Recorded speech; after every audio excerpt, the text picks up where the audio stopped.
Hey there, and welcome to episode 16 of the Three Frosted Mugs, a Fiat Entertainment Group production. I am Rodney, and here with me, as always, is Chad. Hello, Steven. Hey, Chad, how you doing, man? Doing well. Good. And we have Matt, our producer here, running the equipment for us. What's up, guys? Matt, how are you, man? Pretty good.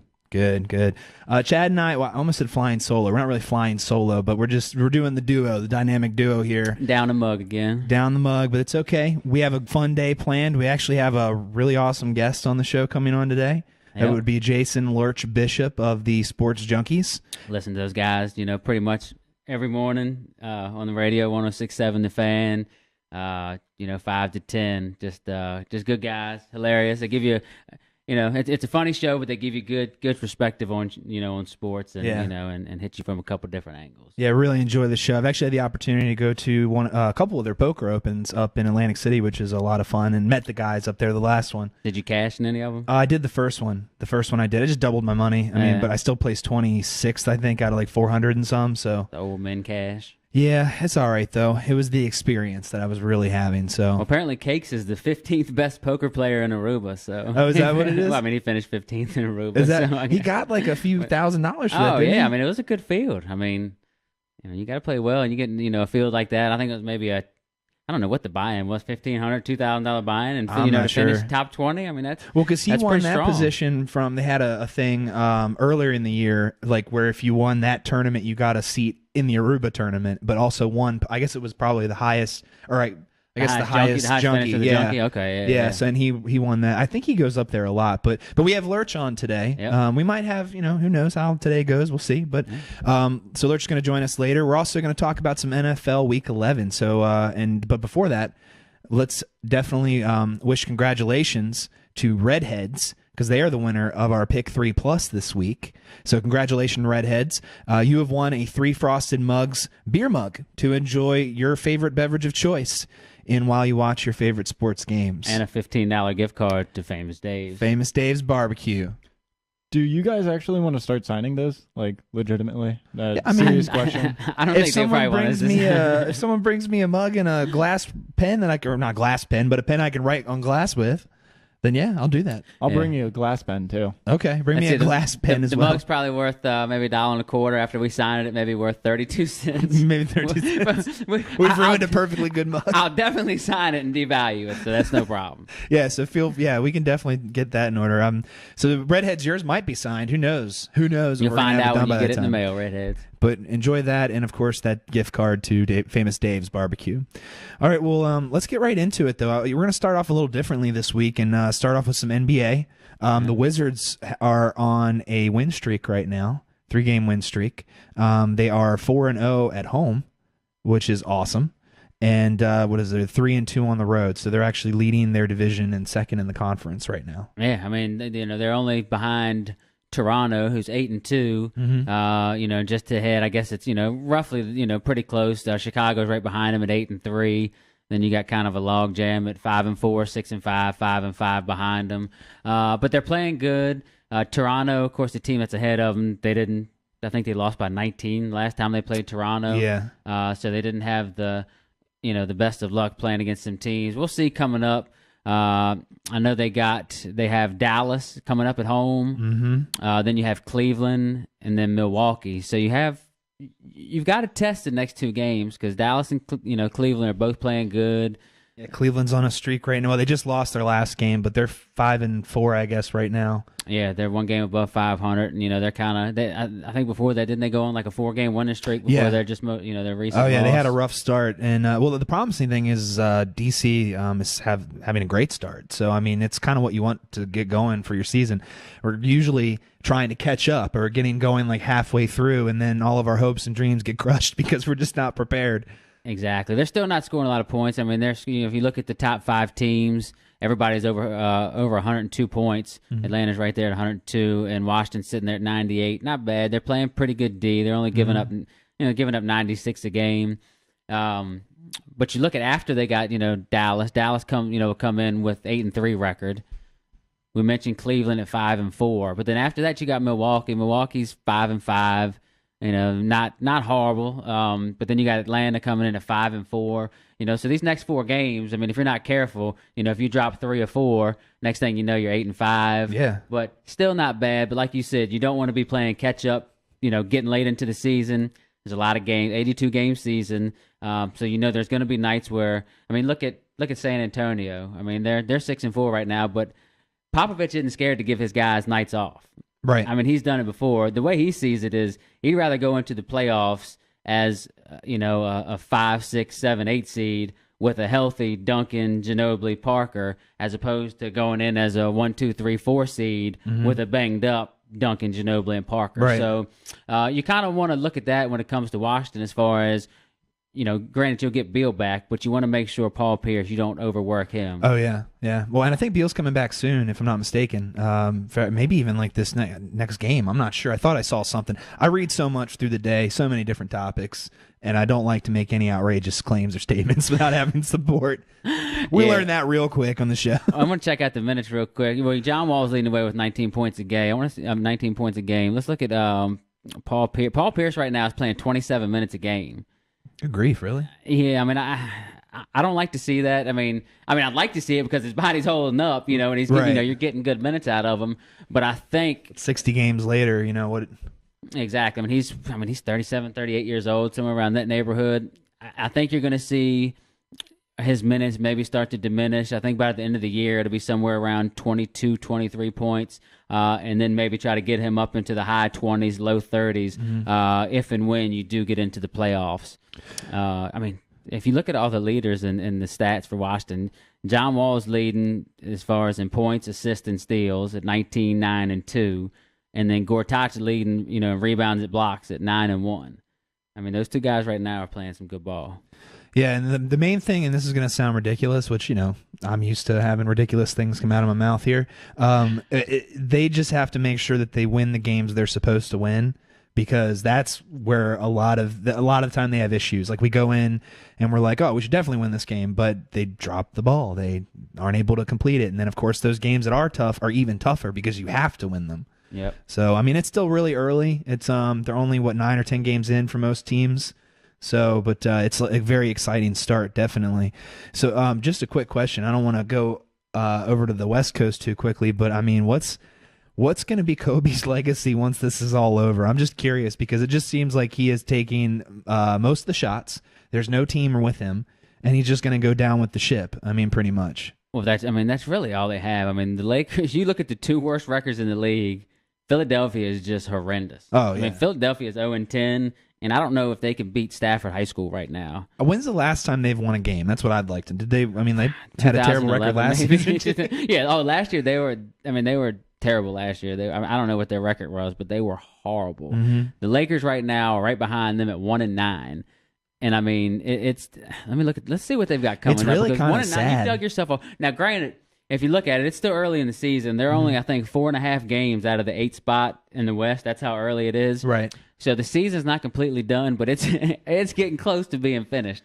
It's just not looking promising. Oh, well, look who they have coming up. They go on the road for a 3-game set. They play Atlanta, who I think right now 5th in the East. Yeah. You go to Houston. Okay. Houston's a beast. Yes. And then you go to Dallas.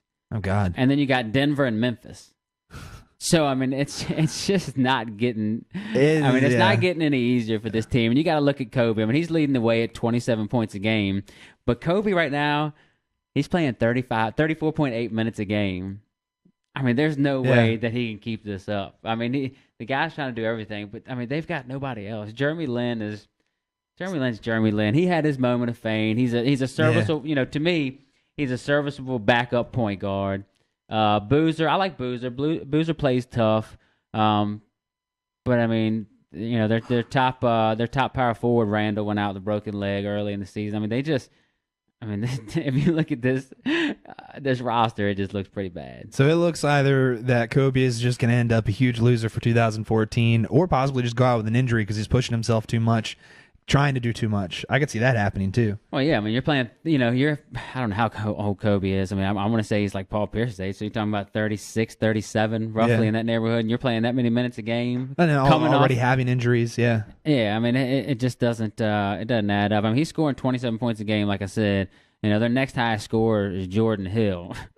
I mean, who's their center? That sounds like a R&B singer from 1997. Jordan Hill. He was R. Kelly's backup dancer. That's great. Yeah, but I mean, oh my gosh, I don't even want to look at this roster. I mean, look at some of these, like Oklahoma City. Now, I know they've lost Kevin Durant for like pretty much the whole season. Westbrook is injured. Westbrook's injured. I mean, this is just like, I feel like I'm in the twilight zone a little bit here. And it's still, and it's early, so you don't want to jump to conclusions. But, you look at a team like Sacramento started off real hot, but now they've kind of settled down. Now, they're still got a decent record, 5-4. But you look at the Clippers at 5-4.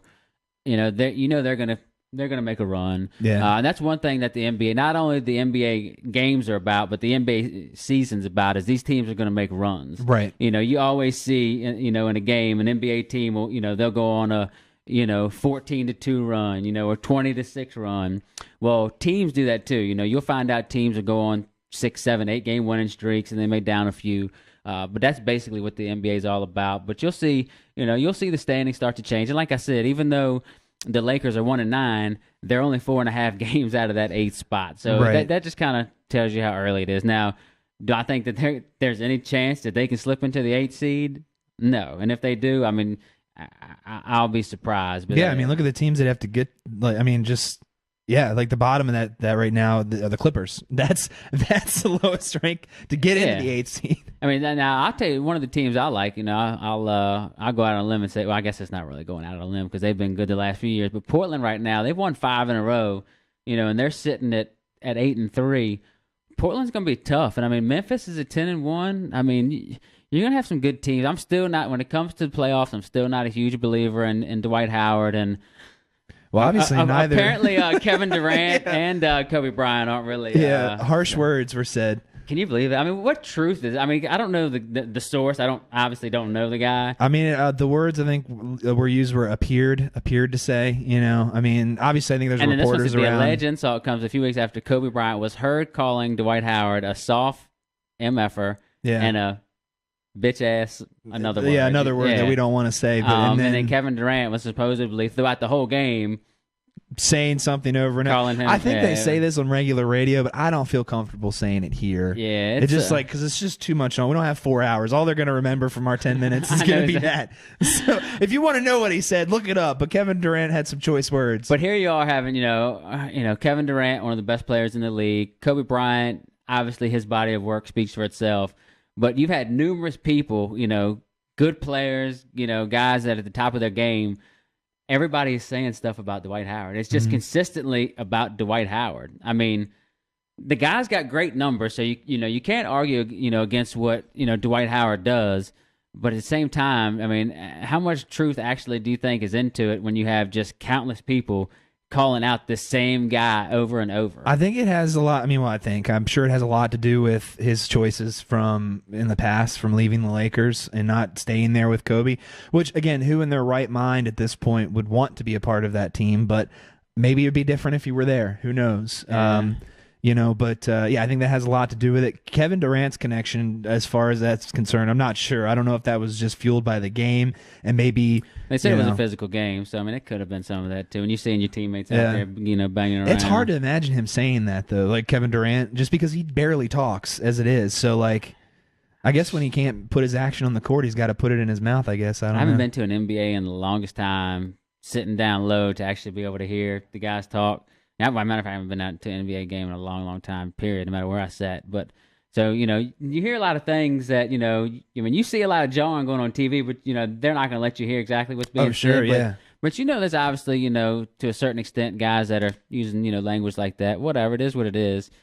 Dwight Howard right now averaging 18 points a game, 11 rebounds, and 2 blocks a game. Almost 2.5 blocks a game. That doesn't seem too bad. I mean, that's pretty stout. I mean, they're second in the West right now. 2 assists a game. I mean, he's averaging, 33 minutes a game. Kobe Bryant's averaging more. Well, again, it's gotta hurt Durant to sit there and watch his team just lose. I mean, it's gotta, right? So that in itself probably add a lot of frustration. You say things when you get frustrated, Well, that just shows you the impact that Durant and Westbrook have on on Oklahoma City. Oh yeah, I mean they're 3-8 without them two guys, and you got to figure they would you'd have to figure they'd be at least a game or two at minimum above 500. Mm-hmm. So yeah, it's definitely got to be frustrating knowing that you're not out there fighting with your team. Well, look what happened when it was just Durant when they lost Westbrook last season, right? And it was just Durant. Like who else picked up the slack? Durant pretty much played for another person. So, I mean, that's all that team has is Durant and Westbrook for the most part. I can't think anyone else. They pretty much made that team. I mean, you had Kendrick Perkins. I mean, Reggie Jackson, not the baseball player, but the basketball player. Serge Ibaka, but he's just a serviceable big man. He's not a guy that you can count on to lead your team as far as, on the He'll offensive have hot side of the nights, ball. like every now and again, Serge Ibaka, or like he defensively. He can hit the little mid-range jumper, but he's not going to guy you can count on. I mean, other than that, you got Kendrick Perkins, you got Jeremy Lamb, Anthony Morrow, Perry Jones. Well, that team just once you take away those top two guys, and you can say this about a lot of NBA teams. So not just pointing out Oklahoma City, but there doesn't seem to be a lot of depth there. Sure. Yeah. Well, I mean, that's usually what they always say about the big three, right? Well, they only have the big two, pretty much. And you take away that big. See, it's unlike San Antonio, where they got the big three, but then you bring in other guys. They've got. You seem like even though they might not be the biggest of names, you got guys that when they come in, these guys can just can ball too. I mean, you got. Guys like Kawhi Leonard. I mean, he's a superstar in the making. Danny Green. He's serviceable. Serviceable. Marco Beninelli, Matt Bonner, Tiago Splitter. I mean, you got guys that aren't really necessarily big names, but guys that step in and play hard for Pop. Yeah, that's right there. That's the key right there. You go get another coach. Is that same thing going to happen with that group of guys? I mean, I think that is a situation where it's like a Bill Belichick situation. Like he can literally take anybody and have some sort of a winning team. Well, guys want to play for him. I mean, you got some coaches that, guys want to play for, and some coaches that guys just kind of all of a sudden turn away. And, we can kind of, if we want to flip this over and start, talking about coaches, I think there was a big statement made over the weekend. You're hearing everybody talk about is Jay Gruden's comments to RG3. Oh, okay. Now that kind of talk about coaches, we can swing on over, talk a little bit of Jay Gruden, swing it over to the NFL. What do you think about what he said to RG3, where RG3 just needs to worry about himself and stop commenting on the team as a whole? Yeah. Well, RG3 in total, okay, because I don't know the specific comments, but I know that one, if you lose to Tampa Bay by 20, then some comments need to be said because obviously there's a problem there. I mean, you could have thrown in any of the other backups and they would have performed better probably than what they did. You would have to think against Tampa Bay. And, obviously there's a defensive issue too, but with the turnovers, you were never giving your defense a chance to rest. I mean, the first play of the game, right? The first pass of the game. I just left the room to go grab a beer out the refrigerator, and I come back, Washington had the ball, and I come back, and Tampa's got the ball, and I said, I was like, let's just put it this way: I'm wearing a Pepsi hat because I'm not going to wear my Redskin hat. You didn't want to wear your flat brim. I didn't want to wear my flat brim Redskin, and I never switched over from red zone, not once. So I didn't see very much of the game because they were never in the red zone. And then RG3's talk. He's when he kind of said where there's no Pro Bowl players on the team, and what place is that of his to say that? Yeah, and that's kind of and you got a guy like Jay Gruden, and I like that he said this to where he's. I mean, it was a bad loss. You got to figure off a bye week. They came in looked really unprepared. But he's taking the reins. He's not. It doesn't seem to me like he's sitting back and just kind of saying, just kind of brushed it off or whatever. Yeah. Where he's being upfront and he's saying what needs to be said. Right. Whereas almost, to me, it was like, a teacher reprimanding a student. Mm-hmm. To where, student gets out of line, the teacher's going to reprimand you, whether it's in front of the whole class or not. Right. Well, the class in this case just so happened to be the media. And I think he said what needed to be said. And the biggest thing is from the get-go, and this is the problem with 2012. Yes, it was a winning season. That's great. It's fantastic, right? But the problem is what that did was it gave RG3 even more fuel to turn into this Omega character, right? This character of a person where, when he gets back, He's going to pull it on out, and all the stuff he said all the way up to it, you know what I mean? Like just all of the motivational crap, all those things. It just gave him support for those things. Yeah. You know, and then we find ourselves in a situation where really, if that had happened in 2012, it might be a lot different now. And RG3's got to realize, I mean, he's still just a 24, 25, whatever he is, year old kid. Right. He's not this elite superstar. But you don't even hear Peyton Manning and Tom Brady and Aaron Rodgers and all those guys saying these things. But he's got to realize the only thing he's done so far is win the NFC East and an Alamo Bowl. I mean, that's... Chad, they made a statue for him at Baylor. I mean, you tell... All right, look. They just made a statue for you. How do you feel right now? You know what I'm saying? I'm going to get on a commercial and tell everyone to know their why. Know your why. I know my why. Statue. That's exactly. Man, I got scoreboard. I got statue. Rocky beat Apollo Creed. I was after the statue though. The statue, and then he beat the Russian, and I couldn't remember Ivan Drago. Yeah. So anyway, that was my point. The best name of all time come from that movie, Mr. Clubber Lang. Oh, There's no better name ever than Clubber Lang. Who was in Rocky V? The kid that he teaches, because he was a boxer too. Tommy Gunn. That's right. That's right. Yeah. No one knows who was in the sixth Matt's Rocky. Like, what's Rocky? Matt, have you ever seen a Rocky movie? I have. Oh. Have you seen all of them? There is a sixth one too. I have not seen that. All was with Antonio Tarver. I didn't watch that. That was just Rocky. The guy from Heroes is his son. You know. Yeah. I think they. Yeah. I get into it. Well, I guess you want to take a quick break because we're gonna have Lurch on in a little bit. So yeah, we'll take a break and come back, and hopefully we'll have him dialed up on the line, ready to go. Before we take a quick break, just to touch on basketball one more time. This is an open letter to Kevin Durant. Feel free to come home, buddy. Come on home. We want you for the Wizards. There's nothing for you there in Oklahoma City anymore. We got plenty of stuff here for you. DC is happening. Wale's in charge of the Wizards creation team now. You can get some overrated chili from Ben's Chili Bowl. There's plenty of things to do here. We'll hang out. You can come on the show. That's my open letter to Kevin Durant. That might have just pushed him over the edge. I think he's so. Coming back. Come back, KD, and we'll go to KD down near Richmond, and we'll have fun. That's King's Dominion. All right, we're going to go on break. We'll be right back, and hopefully with Lurch really soon. And we are back from halftime. That's what I like to call it, halftime. Sports-related show and all, you know. We were talking about the Wizards, NBA overall.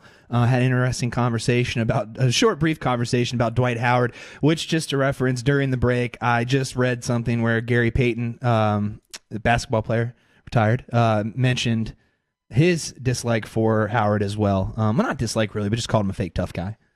Yeah, that was. I mean, everybody's getting in on the trash talking with Dwight Howard. So why not Gary Payton? Why not the glove? Let the glove get in there. I mean, who's Superman. next? Sean Kemp going to talk about him? Ben Baker? I guess. mean, who's next? What's up, fellas? How are you? Good. What were you going to say? I was going to ask you where you guys are doing the podcast from. You guys local? We are actually in Fredericksburg, Virginia. We got a little studio situation here off of Route 17. I don't know if you're familiar with this area, but just about to North Stafford almost. Gotcha. How long have you been doing it? We're actually in our first, I guess, season, you would say. Yeah, this is actually, I think, episode 16. Yeah, so we're fresh. We've just been kind of, running this for the past few weeks. But big fans, man. I caught you guys when you guys were doing late night. I happened to, funny story, I happened to come home one night and, I was about a couple sheets in the wind, went to my car to grab a can of dip, and I heard some guys on the radio talking about some sports betting, and I've been listening to you guys ever since, man. No, there's no way you dip if you live in Fredericksburg. That doesn't happen. Yeah, I know, right? Who would have thought? That does not happen. Well, we really appreciate you coming on the show. No problem. Anytime you need me, man. Got you, man. Well, look, Lurch, I got to bring up first, man, the other day on the radio, some of the funniest stuff I've ever... I know it's been boiling over, man, but your little rant was some of the funniest stuff I've heard. Yeah, man, it was coming to a head. 6 weeks of picking nothing but losers, and like I said during the rant, I had some bad luck. I mean, some of my plays were just bad picks, and they weren't even close. But I had 8 or 10 plays that just one play here or there at the end of a game really decided it. And if I just had any luck at all, I would have won probably half of those. So. You're right. It was boiling over, and I finally had a good week last week. I went 5-0, and the podcast as a whole went 13-2. I saw that, man. You awesome. guys, happy with that. Yeah, you guys are up to 52, 46, and 2 year to date, and that's basically anything over 55% or so is as you know, betting that many games is a good percentage. And of course, he's talking about man, big fat winners. We're trying to get there. Yeah, Big Fat Winners Radio. We've been doing it for 7 weeks now, and it's fun. Valdez and I have a good time doing it, and my buddy out there in Colorado, Skippy, he's a DGen like myself, and so it's fun. We still got about 3 more weeks left of full college games, so we'll see what we can do. I'm not sure what the future of the podcast is after this football season because college hoops is every single day, and we're not getting paid for it, so I don't know if I can convince those guys to do it. So we'll see. I hear you, man. Well, right now, like I said, I listen every week, and it's good listening. And like I said, I love action too, so I'm on a lot of your picks. I was big time. I know Valdez and Skippy were against your, I think, what was it, Texas A&M, Auburn? I love that. That was one of my. I think they were getting 22 or something like that. I know at the time Skippy and Valdez said they didn't care what it was, 21, 24, whatever. But I love that pick. I thought that was probably the best pick you've had. Yeah, it was. We never really worried in that one, did we? Nah, that was a good one. But I tell you what, though, 5-0, man, was a good thing and was a good week, by all means. Yeah, so. You know what? Even if I finish the year below 500. Which I still got a long way to go. I mean, I could still redeem myself, but if I finish the year below 500, I can always brag that I was the only guy to go 5-0 for a week. I don't think anybody else is going to go 5-0. So I'll hang my hat on that one. Exactly, and you can blame most of those on college kickers, which I know you love. College kickers, man, they are the worst. I swear. Now, right? during the rant, I probably went overboard when I called all of them awful football players and I said they all suck. Not just called out all of them, but the funniest thing where I could not stop laughing is you even looked over at Eric and said, even your dumbass boy from Maryland. I mean, when I heard that, dude, I could not stop laughing. Yeah, it was pretty epic. I was just venting. I mean, that Brad Craddock is the guy from Maryland. He's really good. And the guy at West Virginia is really good. And the kid at Florida State, I don't think he's missed a kick. So not all of them are terrible. But God damn, I mean, kickers blew the game in the Duke Virginia Tech game. The Duke kid missed 2. The Notre Dame kicker and the holder blew that game against Northwestern. That was terrible. Just off the top of my head. The LSU kicker. How about that? What was it, 50 seconds left? And I mean that game. I mean, I was on LSU too, but that was just. I mean, that was terrible. Oh yeah, I mean the kicker definitely impacted the end result there because he kicked it out of bounds and gave the ball to Alabama on the 35. Earlier this year, Central Michigan kicker missed 2 easy kicks to blow a game there. I mean, it's on down the line. Every single week there's a few kickers that just completely whore your bets, and you rely on these kids. And for the most part, I think they're all walk-ons. Well, not all, but for the most, a lot of them are walk-ons. But yeah, man, they will kill you. They will fucking kill you. don't they know we're degens with cash on the games? I mean, they got to tighten up, man. Come on, we got. I mean, I guess they don't. All right. Well, I think it was all worth it just to have that rant forever immortalized on the internet because that was literally one of the funniest things I think I've ever heard. All right. Well, look, I know we're not. I know you put out now. Your I guess your podcast will be coming out tomorrow. Big Fat Winners. So listen up for that on BFW Radio. But I'm gonna go ahead and I know we're not gonna ask you, for all your picks on here. I usually don't. I went 5-2 last week. I don't bet a lot of games, but I did go 5-2 between college and NFL. So I'm gonna throw a couple games out there this week and see what you think about them. Okay. No problem. Go ahead. All right. What do you think? I like one of the games that I do like is I like Baylor at home laying almost 4 touchdowns. Now, I usually hate doing this, but they're laying 27 at home versus Oklahoma State. You know what? I would probably lean Baylor on this for a couple of reasons. One, we'll see what happens tonight when the rankings come out, the new rankings. But I think Baylor needs some style points. Yep. Oklahoma State is dreadful. They've been bad all year. 4 straight losses. 4 straight losses, and I think Texas beat them 28-7 last week, something like that. Yep. They've had quarterback problems all year.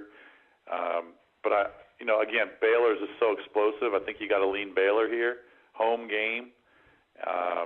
I believe it's a home game, correct? Yep, that's a home game. Yeah, I think it's a home game.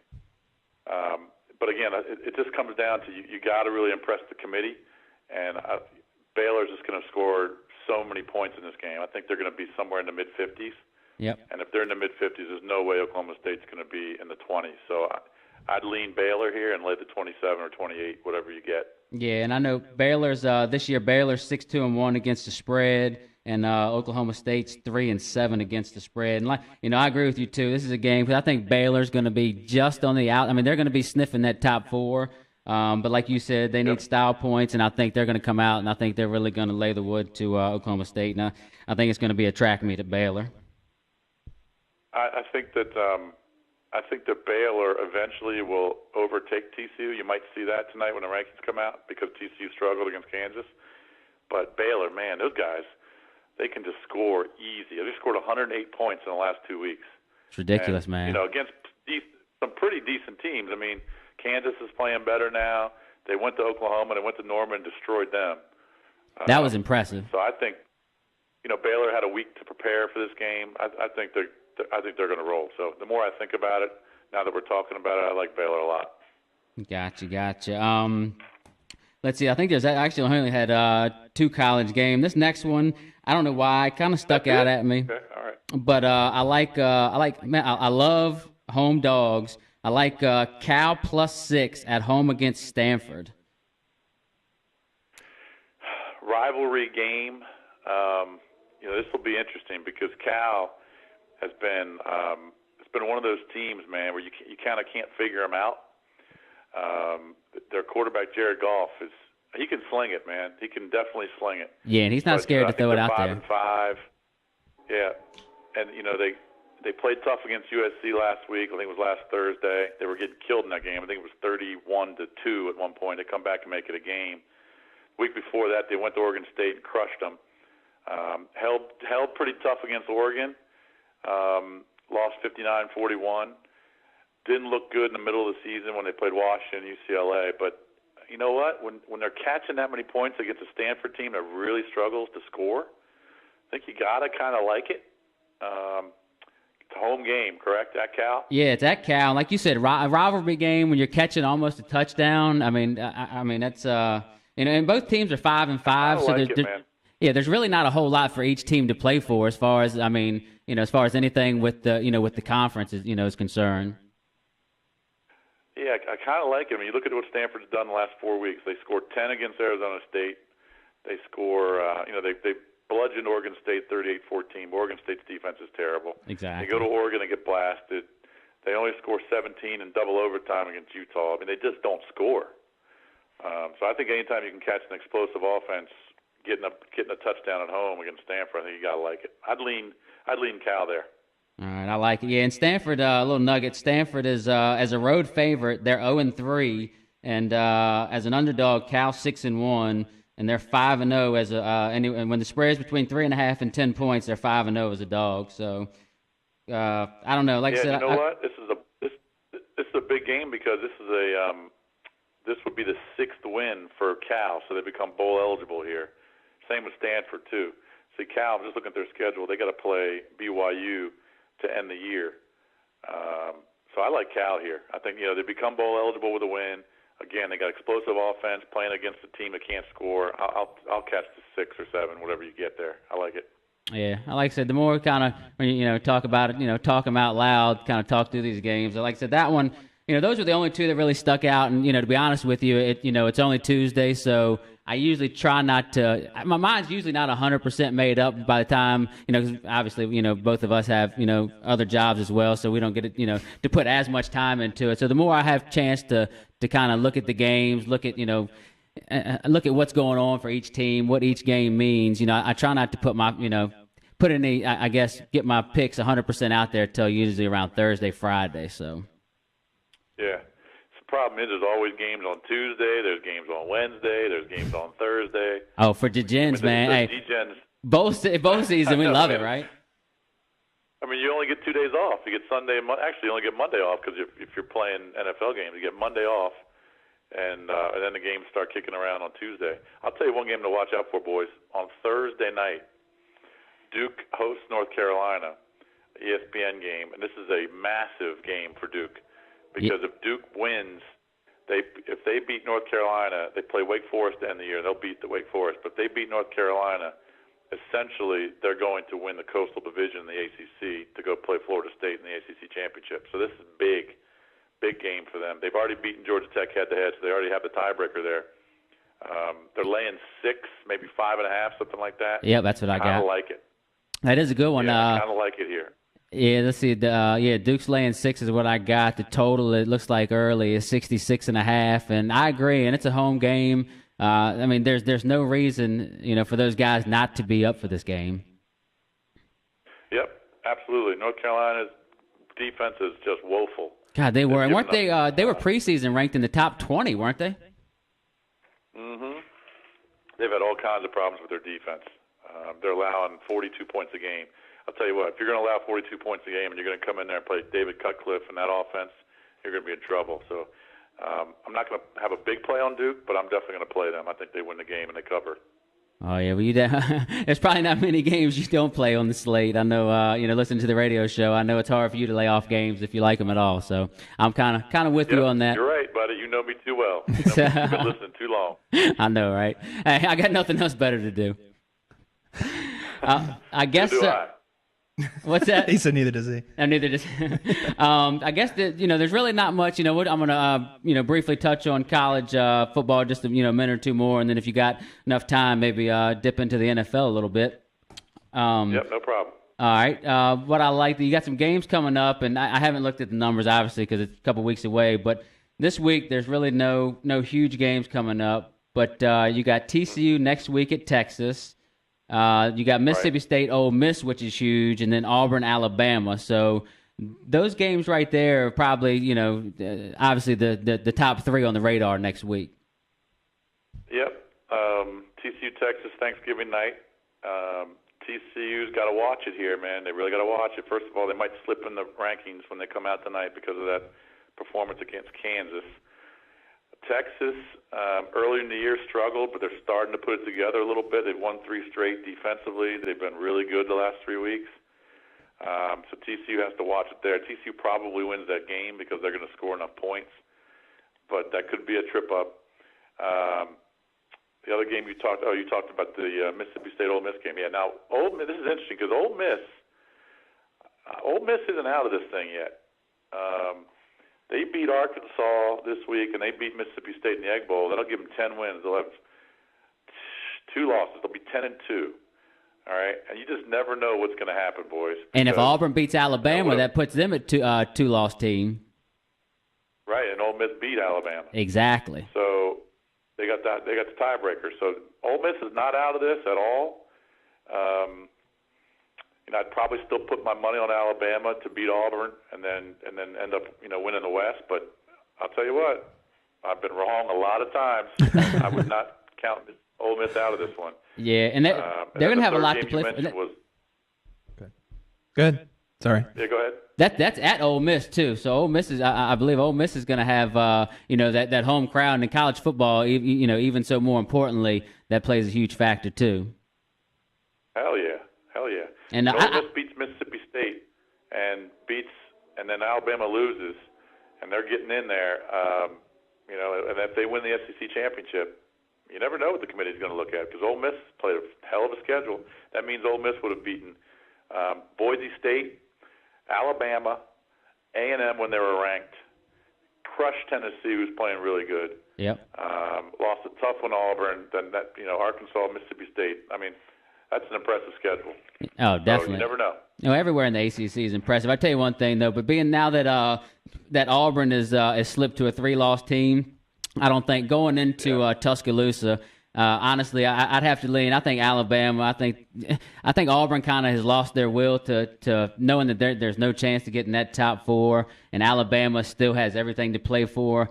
I'm leaning, more towards Alabama winning big in that game. But it's a big rivalry game, so obviously it's tougher to say that.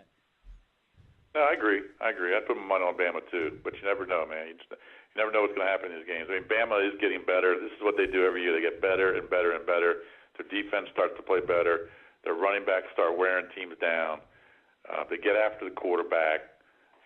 They've got, John Allen on the defensive line, a kid who's from Loudoun County, went to Stonebridge High School. He's an absolute monster, number 93. I don't know if you've watched him, but they've got about 5 or 6 guys just like him. Best wide receiver in the game. Does, man. He coaches his teams up, and they get better and better each week. So, I think they're going to come out. They're going to be a number 1 team tonight when the rankings come out. Yeah. Real quick before we go into the NFL, what's your thoughts on Florida State? Do you see them? Cause everybody wants to lean to but I guess it's because nobody really likes Jameis Winston, but everybody's kind of wanting to disrespect what they're doing. But it's kind of hard. They haven't lost in 2 years, and all they do is win. So I mean, it's kind of hard to disrespect a team that all they do is win, even though they start bad for the most part. But they just seem to constantly get disrespected this year. I appreciate what they're doing because it's so difficult to win every single week in conference, even though the conference is weak, but in conference when you're getting everybody's best game. I mean, it happened in the Louisville game. It happened in the Notre Dame game. It happened in the Syracuse game. It happened in the UVA game. It obviously happened last week against Miami. NC State put up 41. Look, the reality is Florida State's not as good as they were last year. Down the roster, I mean, they were a better team last year. But when you come back and you're preseason 1 and you have to win every single week, I mean, they can't afford to lose. All these other teams have 1 loss, and they can afford to lose, and they're still in the picture.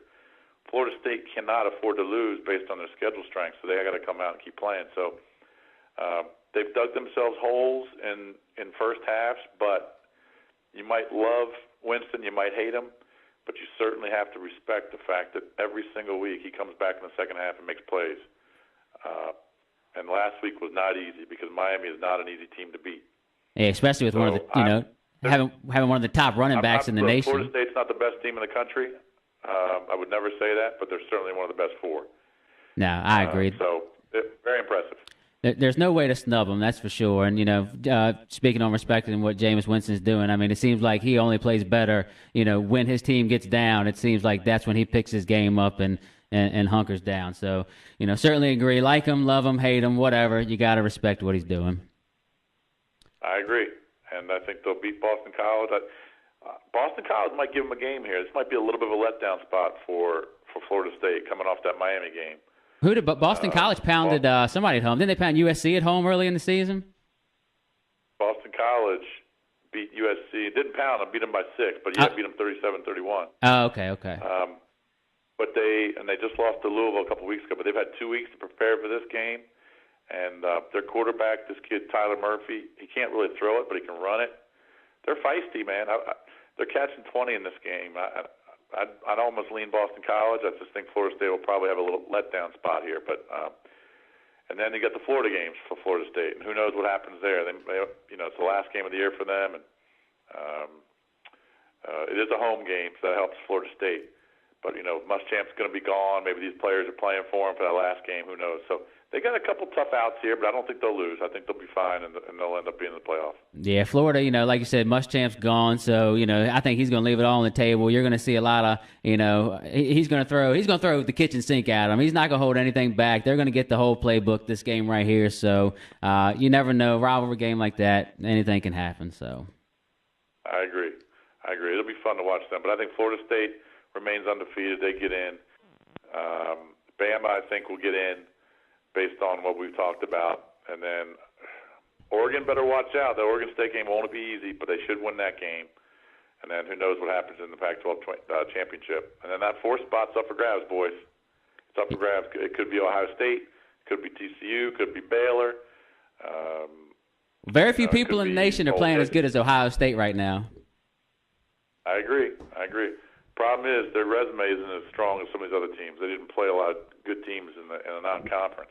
And they're lost to. It didn't look as bad at time, but they're only lost to a Virginia Tech team that can't get out of their own way. Is just, talk about just a terrible letdown and just a bad loss on your resume when your schedule's already not that strong anyway. Oh man, if they played Virginia Tech now, they'd beat them by 50. Right? Every bit of it. They'd kill them now, but But Virginia Tech beats them in week 2. Now remember, it's the second game of the year, and J.T. Barrett is playing his second game. But J.T. Barrett is a different player now. And, they would kill Virginia Tech. That's the only blemish. They haven't lost since, obviously. But the problem is they beat Kent State, they beat Cincinnati, they beat Maryland, they beat Rutgers, they beat Penn State, they beat Illinois. They haven't played anybody. Yeah, Michigan State's really their only notch. Impressive. Last 2 weeks have been impressive, Michigan State, Minnesota. But, in the last 2 games of the year, Indiana and Michigan's not going to help their schedule strength either. So we'll see what happens. But that 4th spot's going to be up for grabs. Exactly.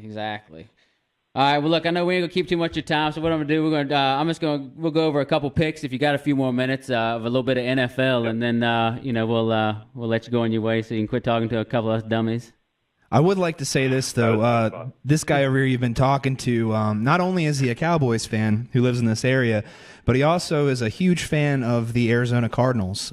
So I just wanted to bring that to your attention because I know you're a 49ers fan.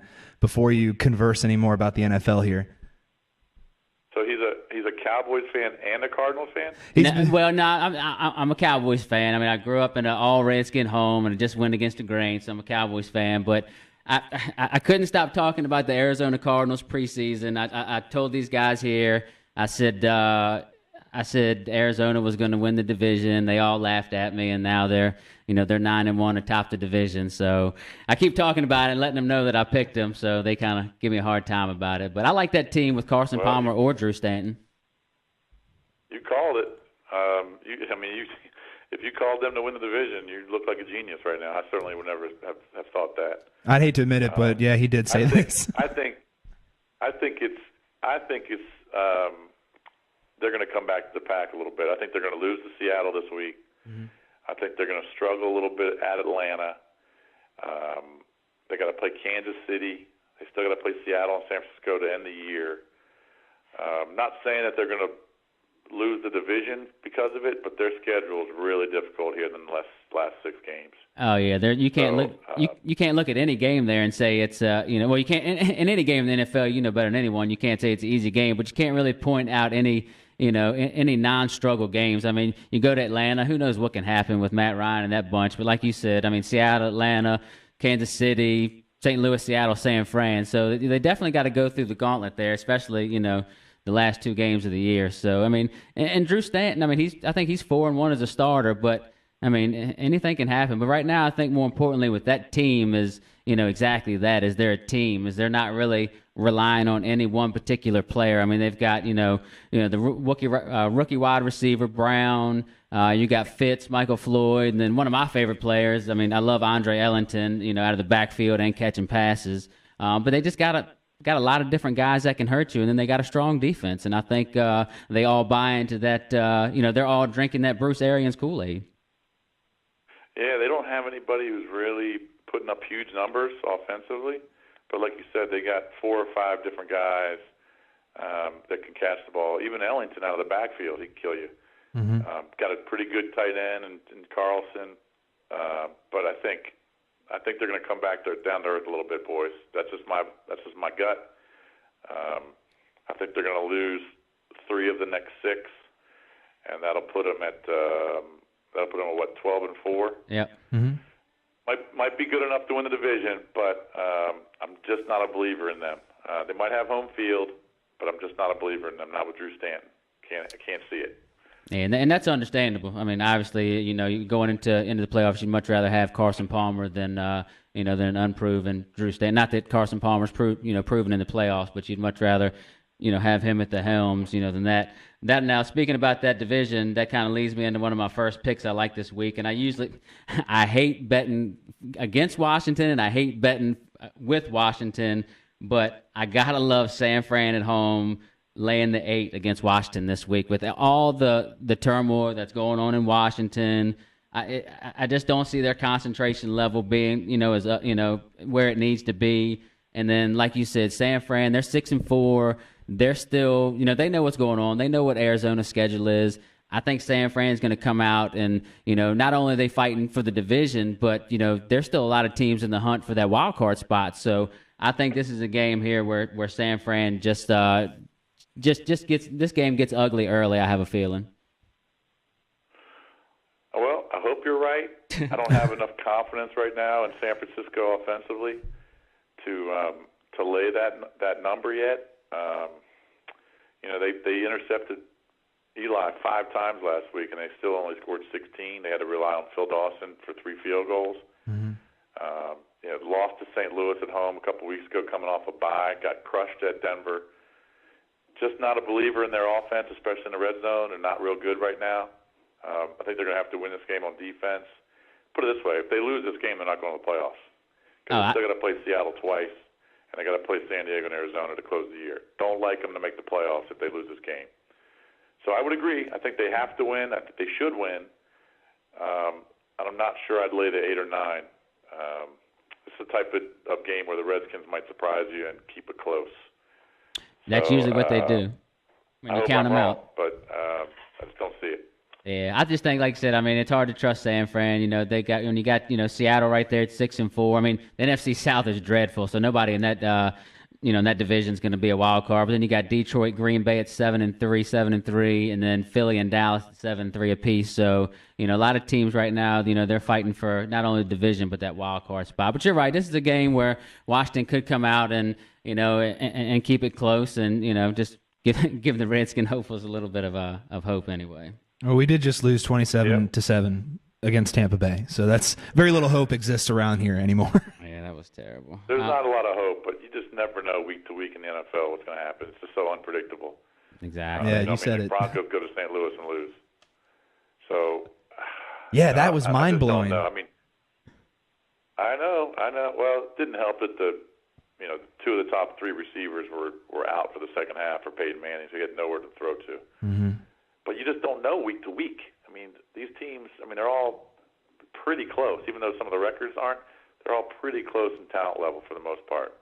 Mm-hmm. And they all have game breakers, and they can all create some turnovers, and you just never know what's going to happen week to week.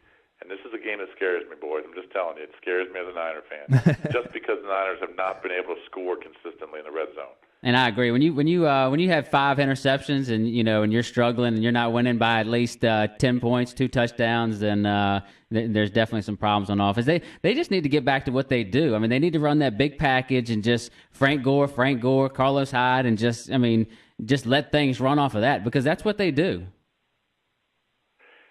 Well, you know what? They've been trying, man. They ran 37 times last week, and they just didn't get anything going against the Giants.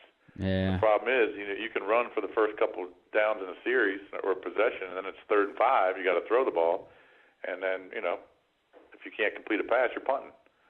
Yeah. So that's basically what it's come down to. They just haven't been as good in the running game, as consistent as they've been last year. Mostly because the offensive line has had a couple injuries, and Vernon Davis has been hurt. They can't really stretch the field, and Kaepernick just has nowhere to go with it. So they've got to get a lot better, because they got to play Seattle 2 more times. They got to get a lot better if they want to make the playoffs. All right, gotcha. Well, I'm gonna give you one more, and this is a game where both these teams are. Well, Cleveland's not too bad. They're fighting for the division in a terrible division. I like the Cleveland-Atlanta under 47. Both these teams, the last 6 games they've played have gone under, and 4 of their last 4 meetings have gone under. And I don't look for this one to reach 47 points neither. Good call. I think I'd also probably play the Browns plus the 3.5. I might even throw a little sneak peek at the Browns money line. I think the Browns could go into Atlanta and win. Plus 152. Not a believer in Atlanta, although they have been a better home team, obviously, than a road team. But I think Cleveland's one of those teams defensively that will give problems to Matt Ryan. They'll get to him. Which Brian Hoyer are you going to get? That's the question. You're going to get the Brian Hoyer that played well in the Cincinnati game, or are you going to get the one from last week where he didn't play well? So. Mm-hmm. Yeah. I'd probably take the points here. It's a good tease spot, too, if I can get them at 9.5 or so, and then play that under at 53. I like that, too. And Cleveland just let go. I think I just saw Cleveland just let go Ben Tate. Did they really? I didn't see that. Yeah, there were a lot of transitions done today. Are they getting Josh Gordon back this week? Yeah, they should be. Yeah. I'm very excited. He's been keeping a seat sport. warm on my bench in fantasy. Yeah, I think they're getting him back, so that'll help him too. I mean, I'm not sure how much he'll play, but I hope a lot. I hope he has many receptions. Like Cleveland in this matchup. Yeah, he'll probably. I'm sure they'll use him mostly as decoy. I don't know how much he's going to be involved this early, but I mean, the Browns. I mean, a couple weeks ago, I mean, the Browns. I don't remember who they're playing. Maybe it was Houston. Rushed 43 times. I mean, I think basically that's what they're not going to ask a whole lot of Brian Hoyer because again, you don't know which Brian Hoyer you're going to get. So, I mean, I think they need to stick with what they need to do as well and just lean run the on ball. West. Yeah, leaning on Terrence. Yeah, I agree. Lean on Terrence West. Exactly, and Isaiah Crowell or whatever his name is, the other guy they got. Hey, he's been pretty good, man. He's averaging like 5 yards a carry. He's good. He's 5 touchdowns. They got a couple guys they can go to. Yeah, he's helped me out on a few of those one week fantasy leagues, so I'm not too mad at him. Yeah, I think it's been probably the surprise of the season. I'm not mad at them as long as they win. As long as you got them and they win. Now, if you're against them, then hey, different story then. Well, exactly.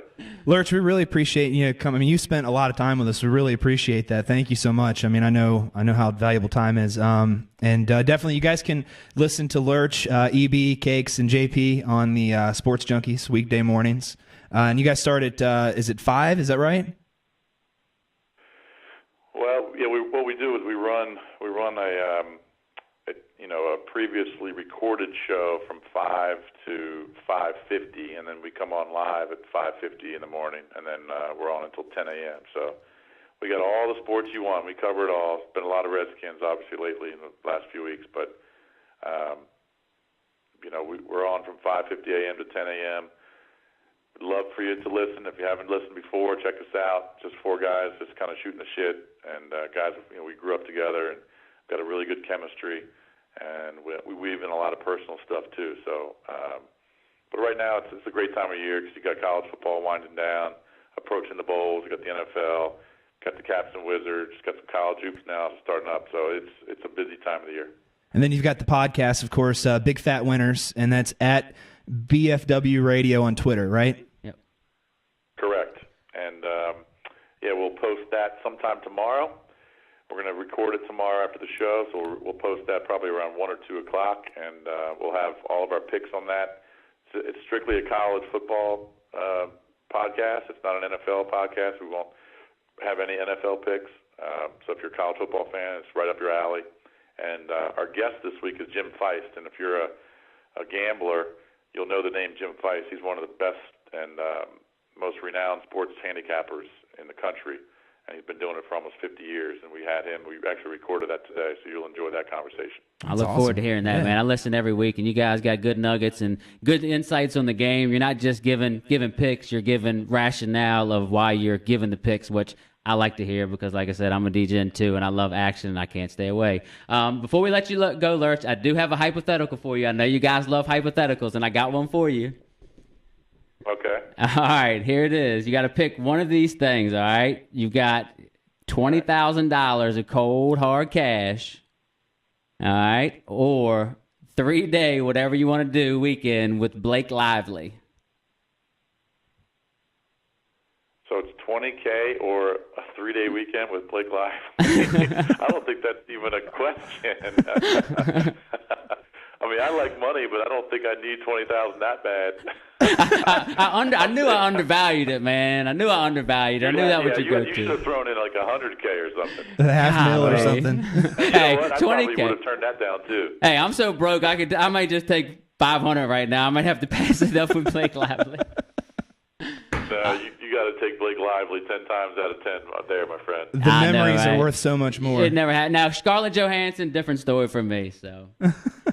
But anyway, Lurch, man, we appreciate it, man. Hopefully, when maybe when college hoops come around, we get close to March, maybe we'll get you back on if you don't mind. You got it, man. Give me a shout. I appreciate it, Jason. Yeah, thank you so much. Take care, boys. You too. See you, buddy. Yep. That was pretty cool. That was. Is he off the line? Because I want him to hear that too if he can. He's off the line. Unofficial, he's off the line. Okay, yes. that sound was official. That was pretty awesome. That was borderline when we had George on the length of time that we just did that interview. I know. I kept looking at the clock, and I figured, we're going low on time. And I didn't want to keep him as long as we could keep him. He wanted to keep talking. Yeah, it was great. He was into real cool guy. I mean, obviously you hear him down to earth, and like anybody listening, if you haven't listened before, 5 to 10 on 106.7 The Fan, WJFK, and then at BFW Radio, Big Fat Winners podcast. He does that with Matt Valdez. But the guys, great guy, man. I had an opportunity to watch them do their show when I went up to that poker open, and it was just as cool and laid back as you would imagine. Like when you're watching on the because they have a Watch the Junkies also, podcast, or not, I guess not podcast, but live feed. But yeah, really nice guys. Really appreciate them coming on. Maybe we can get the couple other Junkies at one point too. I don't know, man, that was something else. That was that was really real cool. Nice guy, man. That was a great time. Yeah, definitely. Thank you again, Lurch. Since I know you're watching this whole episode right now, really appreciate it. I guess that's all the time we have today. I mean, that was pretty incredible. All right, well, let me make sure I say everything I need to say here. That's it for us at the Three Frosted Mugs. I'm Rodney. You just went right into character. That is Chad. Thank you, producer Matt, for running the equipment and getting Lurch on the phone for us, because we had Jason Lurch Bishop from the Sports Junkies on earlier, if you were watching, and of course Big Fat Winners podcast, which he does with Matt Valdez. And we want to thank AJ Studios for the post-production and graphics work. We certainly appreciate that. We're sorry that we went this long, because I know you got to do all that work, but nonetheless, you can watch more of these episodes at www.threefrostedmugs.com, and you can put in your Pick 3 Plus. You can find that on the website. You can contact us at our Three Frosted Mugs Facebook page, or you can tweet us at Three Frosted Mugs. That's frosted with no vowels, FRSTD, with any questions, comments related to the show, or anything else you want to talk about. And definitely we had talked about a lot today, so hopefully there'll be a lot of good comments. Exactly. Thanks again for watching. Tune in next time for the Three Frosted Mugs, and as always, may all your parlay dreams come true.